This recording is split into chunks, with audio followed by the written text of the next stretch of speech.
യഹോവ പറയാണ്, ഞാൻ നിന്നെ ഫറവോന് ദൈവമാക്കിയിരിക്കുന്നു. ഇവിടെ ബൈബിൾ പ്രയോഗിച്ച പദം എലോഹിം എന്നാണ്. എന്നാ ശരി, ഞാൻ ചോദിക്കട്ടെ, മോശ 3 ഉണ്ടോ? 3 മോശയുണ്ടോ? മിഷനറിമാര് മറുപടി പറയട്ടെ. 3 മോശയുണ്ടോ? ഇല്ല, ആകെ ഒരു മോശ തന്നെ ഉള്ളൂ. നിങ്ങളുടെ അഭിപ്രായത്തിൽ അത് 3 മോശമാരുണ്ടാവേണ്ടി വരും. അപ്പൊ ബൈബിൾ അവിടെ പ്രയോഗിച്ച എലോഹിം എന്നുള്ള പദം തന്നെയാണ്. പക്ഷേ അതെന്താണ്? ബഹുമാന സൂചകമായി പ്രയോഗിക്കുന്ന പദമാണ്. ഇവിടെ നമ്മുടെ കേരളത്തിൽ പോലുള്ള പ്രയോഗല്ലേ. കേരളത്തിൽ ഇനിയിപ്പോ നാളെ മിഷനറിമാര് വന്ന് പറയുമെന്നറിയില്ല, ചട്ടമ്പി സ്വാമികൾ എന്നുണ്ട്. വിചാരിച്ച അവര് 3 ആൾക്കാരാ? ആകെ ഒരാളല്ലേ ഉള്ളൂ, വിവേകാനന്ദ സ്വാമികൾ. മലയാളത്തിലുള്ള പ്രയോഗല്ലേ. അപ്പൊ നാളെ വന്നിട്ട് വിവേകാനന്ദ സ്വാമി തൃത്വദൈവത്തിന് തെളിവാണെന്ന് പറഞ്ഞാലോ ഇതൊക്കെ അംഗീകരിച്ചു കൊടുക്കേണ്ടി വരില്ലേ? ഇപ്പൊ മിഷനറിമാര് പറയണ അംഗീകരിക്കാൻ നിന്നാല് ആ നിലക്കാവും അതിന്റെയൊക്കെ അവസ്ഥ. എലോഹിം എന്ന പദത്തിന് യഥാർത്ഥത്തിൽ പൂജക ബഹുവചനമായിട്ടാണ് ആ വാചകം പ്രയോഗിച്ചിട്ടുള്ളത് എന്നാണ് യഥാർത്ഥത്തിൽ ഞാനിവിടെ പറഞ്ഞത്.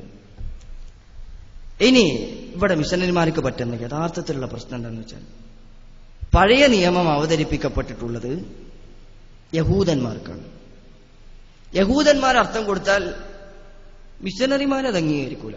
പാതിരിമാരെന്തായാലും അത് അംഗീകരിക്കുന്നല്ല, അത് പറ്റൂല. യഹൂദന്മാർ അംഗീകരിച്ച ആ അർത്ഥം കാലങ്ങളായിട്ട് യഹൂദന്മാരുടെ ഭാഷയിലാണ് പഴയ നിയമം നിലകൊള്ളുന്നത്, ഹീബ്രു ഭാഷയിൽ. ആ ഭാഷയ്ക്ക് യഹൂദന്മാർ അർത്ഥം കൊടുത്താൽ അത് അംഗീകരിക്കാൻ ഇവർ തയ്യാറല്ല.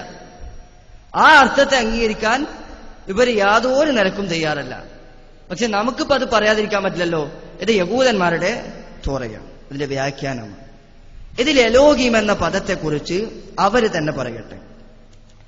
Elohim is A plural form which is often used in Hebrew to denote plenitude of might.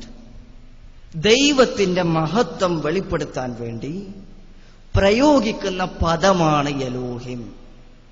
ക്രൈസ്തവരുടെ വാദവും ഇതുമായിട്ട് വല്ല ബന്ധമുണ്ടോ? എന്നിട്ട് ഈ പദമാണ് യഥാർത്ഥത്തിൽ ദൈവം 3 എന്ന് തെളിയിക്കാൻ, ബഹുത്വത്തിൽ ഏകത്വമാണെന്ന് തെളിയിക്കാൻ ഇവർ പ്രയോഗിക്കുന്നത്. മാർക്കോസിന്റെ സുവിശേഷത്തിലെ 12-ാം അധ്യായത്തിലെ 29-ാമത്തെ വചനവും ഇതേപോലെ മൂപ്പർ ഉപയോഗിച്ചിട്ടുണ്ട്. അപ്പൊ ഇതിന്റെ വ്യാഖ്യാനത്തിൽ യഹൂദന്മാർ തന്നെ പറയണേ എലോഹിം എന്ന പദത്തിന്റെ അർത്ഥം ഇതാണ്.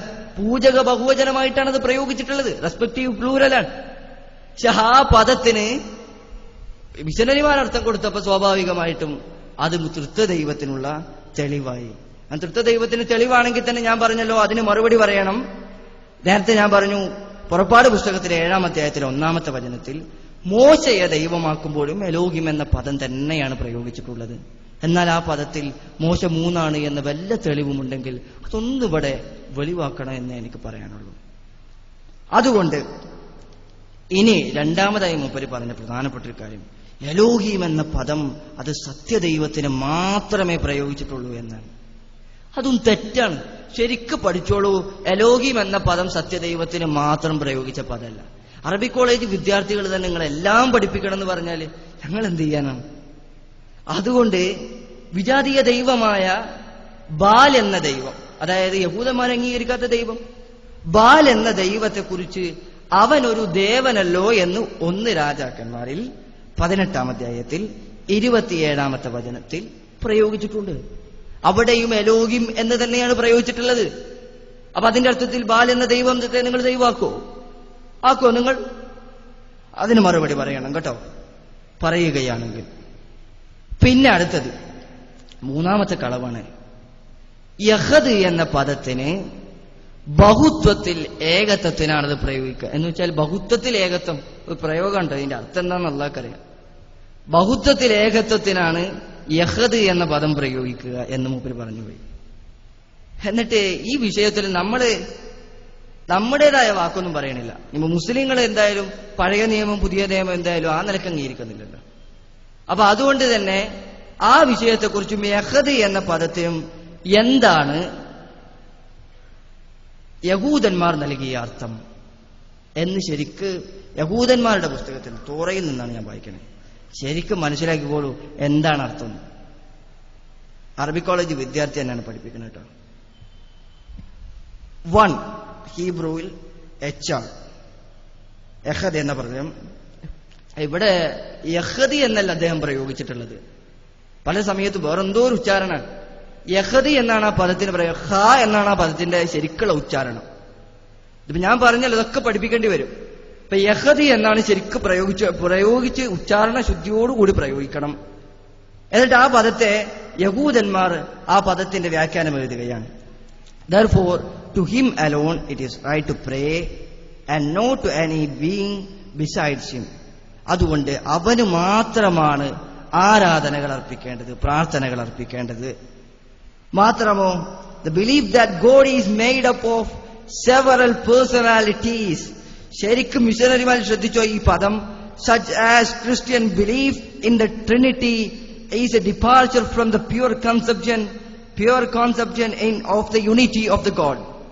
ദൈവത്തിന്റെ ഏകത്വത്തിൽ നിന്നുള്ള ശരിയായ വ്യതിചലനമാണ് ദൈവം മൂന്നാണ്, വ്യത്യസ്ത പേഴ്സണാലിറ്റികളാണ്, വ്യത്യസ്ത വ്യക്തിത്വങ്ങളാണ് എന്ന ക്രിസ്തീയവാദമെന്ന് എലോഹിം എഹദ് എന്ന പദത്തെ വ്യാഖ്യാനിച്ച് പറഞ്ഞ് ഞാനല്ല, യഹൂദന്മാരാണ്.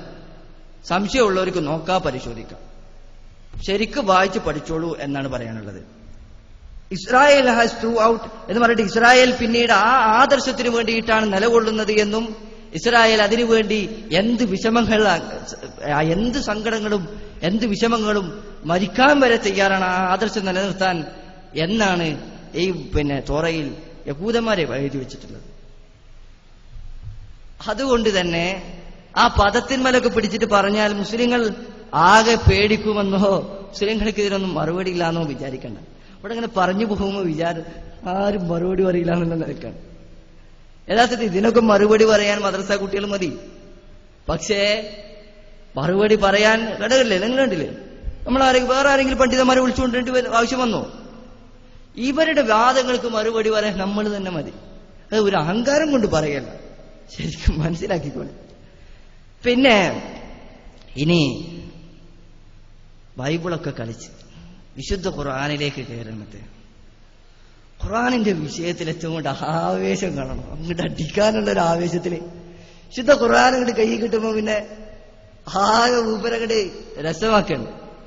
ഇവിടെയാണ് മൂപ്പരുടെ ആ വിശ്വപ്രസിദ്ധമായ വാചകമൊക്കെ വന്ന് ഞങ്ങൾ പഠിച്ചത് അറബി കോളേജ് വിദ്യാർത്ഥികളൊന്ന് ചർച്ച ചെയ്ത് ഞങ്ങൾ പഠിച്ചതാണെന്നൊക്കെ പറഞ്ഞിട്ടുണ്ട് മൂപ്പര് പറയാണ് വിശുദ്ധ ഖുർആനിലും പറഞ്ഞിട്ടുള്ളത് 3 ദൈവങ്ങളെ, അനേകരിൽ ഒരുവനായ ദൈവത്തെ, 3 ദൈവങ്ങൾ പറഞ്ഞിട്ടില്ലല്ലോ, അനേകരിൽ ഏകനായ ഒരു ദൈവത്തെ കുറിച്ചിട്ടാണ് വിശുദ്ധ ഖുർആൻ പ്രയോഗിച്ചിട്ടുള്ളത്.